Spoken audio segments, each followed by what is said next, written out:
Et ils sont bien inspirés puisque pendant des mois, ils sont allés à la rencontre d'agriculteurs. Anne Goderniou.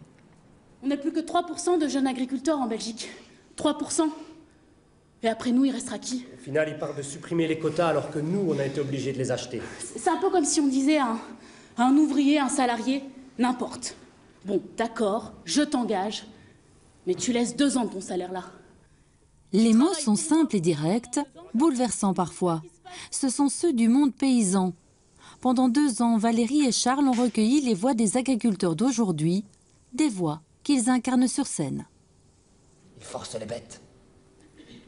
Ils les gardent à l'intérieur toute l'année. Le lait, il peut pas être riche en faisant comme ça. Quand on porte un agriculteur sur scène, c'est une manière de le faire exister. Et nous, on fait du théâtre documentaire. Et c'est essayer de tenter de donner une grille de lecture au public pour qu'ils comprennent au mieux la situation, pour qu'ils puissent rentrer en empathie avec celui qui a le problème et du coup pouvoir commencer à changer. Sur scène, une simple table, des bottes de paille et les vidéos de ces agriculteurs en colère. Ce spectacle, c'est Charles qui en a eu l'idée.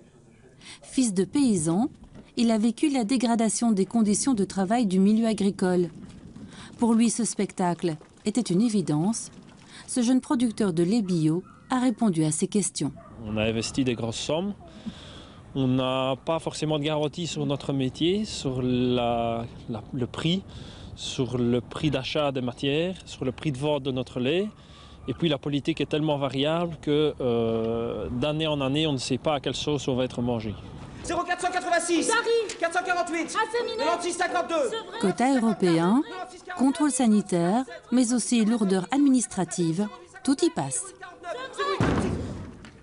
Il y a un monsieur qui disait c'est un théâtre engageant parce qu'après ça, vous sortez, vous avez envie de vous engager dans une action, que ça soit dans la consommation ou plein d'autres choses.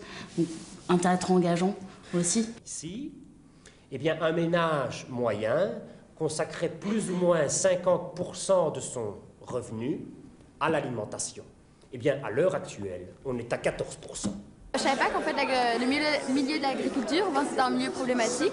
Je crois que tout allait bien et puis de voir ça m'a choqué quoi. C'est que la situation est urgente et que ça va pas être évident de redresser cette situation.